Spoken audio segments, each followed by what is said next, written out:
Cuando se habla de una persona, por lo general nos referimos a un individuo, es decir, a un ser humano cualquiera del que normalmente se ignoran datos singulares, como su nombre, su identidad o su historia. Decir una persona es decir, un cualquiera o alguien, en oposición al conjunto global de la especie. El concepto de persona tiene en la actualidad significados filosóficos, éticos y jurídicos diferentes, que han permitido la existencia de personas jurídicas e incluso de personas no humanas. Persona jurídica o persona moral a una figura jurídica que permite la existencia de un individuo dotado de derechos y obligaciones, pero que no es un ciudadano, sino una institución, organización o empresas que persigue un fin social con o sin fines de lucro. Una persona jurídica nace de acuerdo a un acto jurídico o acto de constitución, o sea, un evento jurídico de fundación que es reconocido por los organismos y autoridades administrativas, las cuales pueden exigirle la suscripción en registros públicos o el cumplimiento de determinadas condiciones legales.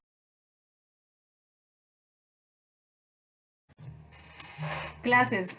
Existen dos clases de personas, las personas jurídicas y personas físicas. Las jurídicas son aquellas entes que han sido creados por las personas físicas o por la ley, y las personas físicas son aquellas que presentan signos característicos de humanidad, sin distinción de cualidades o accidentes, es decir, es la persona humana. La principal diferencia entre una persona física y personas jurídicas es que estas últimas carecen de estado civil.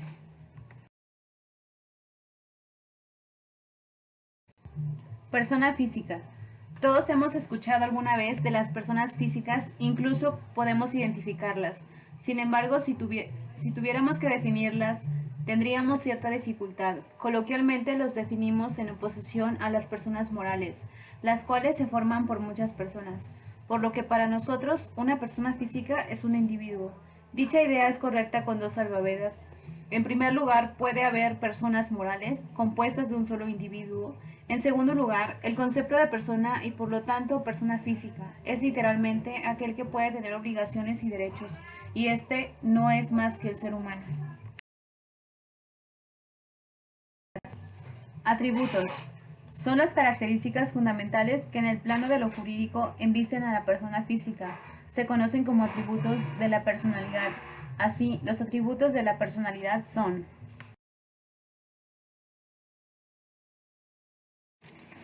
nombre. Atributo por excelencia de las personas físicas, pues permite distinguirlas unas de otras. Se compone de dos partes que son el nombre de pila y el apellido. Estos últimos solían ser los de los padres, anteponiendo el apellido del padre y posteriormente el de la madre. Sin embargo, en muchas legislaturas se permite cambiar el orden de los apellidos y la jurisprudencia permite incluso la adopción de apellidos que no sean los de los padres al determinar que los apellidos no crean parentesco.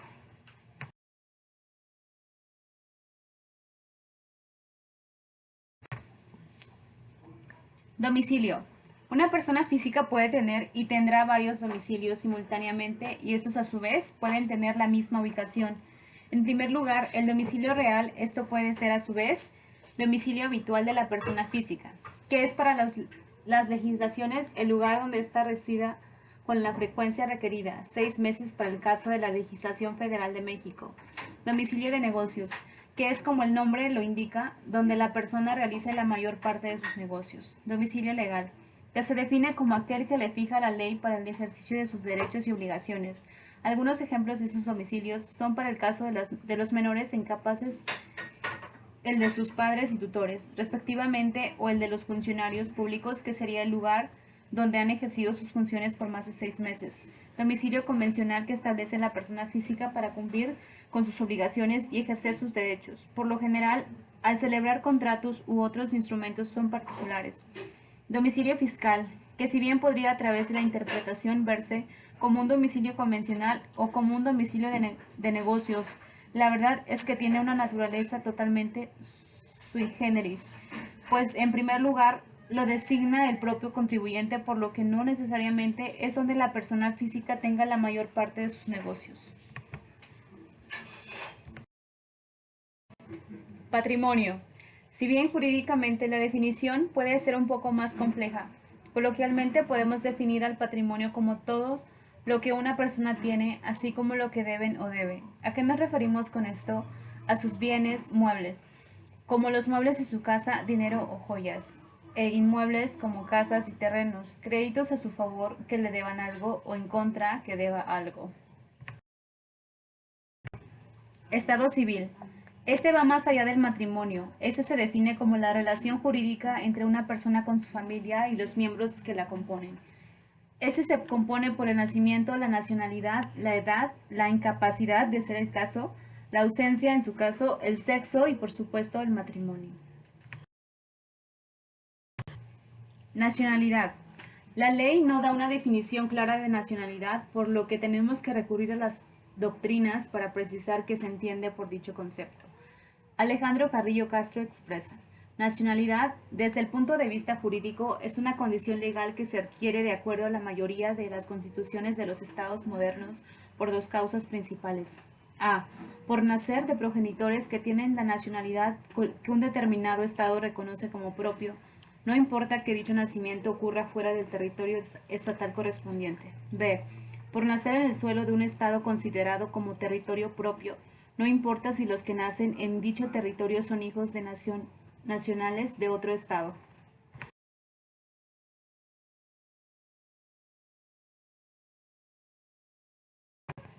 Capacidad. La capacidad es la aptitud para ser sujeto de derechos y obligaciones. Se entiende por capacidad, expresa el civista Galinda Garfias, tanto la aptitud de una persona para adquirir derechos y asumir obligaciones como la posibilidad de que dicha persona pueda ejercitar esos derechos y cumplir sus obligaciones por sí mismo.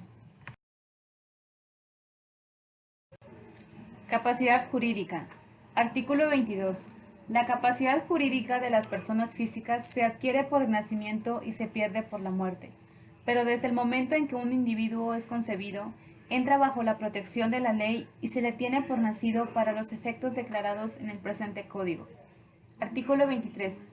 La minoría de edad, el estado de interdicción y demás incapacidades establecidas por la ley son restricciones a la personalidad jurídica que no deben menoscabar la dignidad de la persona ni atentar contra la integridad de la familia.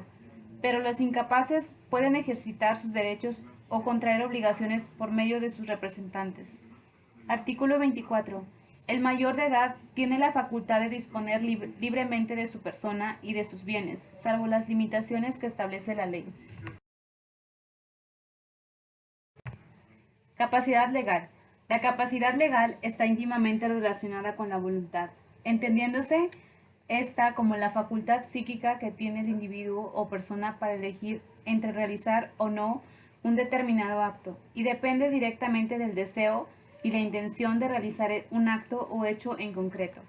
Tiene relación también con la capacidad que tiene la persona para tomar decisiones sin estar sujeto a limitaciones, libremente, sin secuencia casual, ni imposición o necesidad.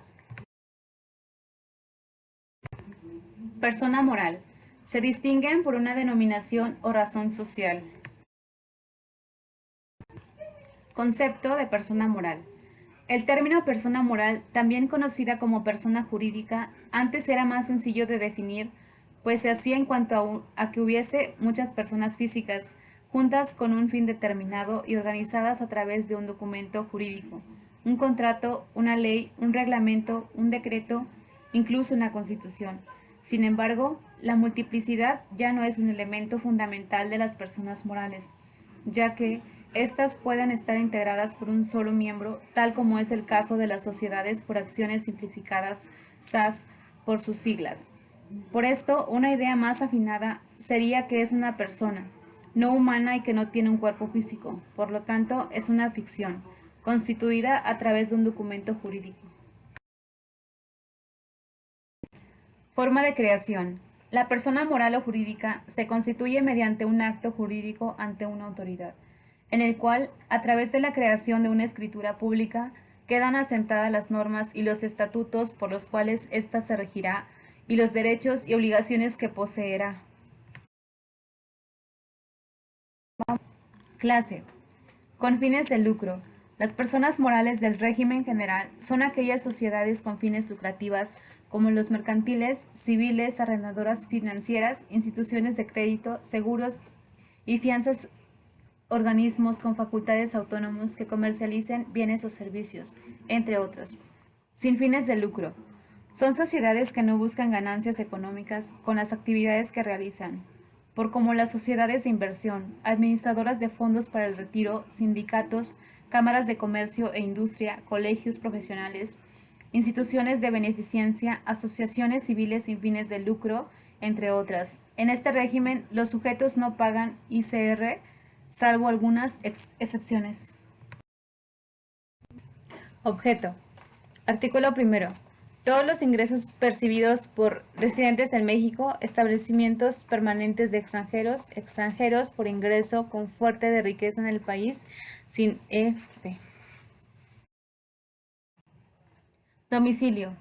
Artículo 32. Cuando una persona tenga dos o más domicilios, se le considerará domiciliada en el lugar en el que simplemente resida, y si viviera en varios, aquel en que se encontrare. Artículo 33. Las personas morales tienen su domicilio en el lugar donde se halle establecido su administración. Las que tengan su administración fuera del Distrito Federal, pero que ejecuten actos jurídicos dentro de su circunscripción, se considerarán domiciliadas en este lugar en cuanto a todo lo que a esos actos se refiera. Las sucursales que operen en lugares distintos de donde radica la casa matriz tendrán su domicilio en esos lugares para el cumplimiento de las obligaciones contraídas por las mismas sucursales. Artículo 34. Se tiene derecho de designar un domicilio convencional para el cumplimiento de determinadas obligaciones.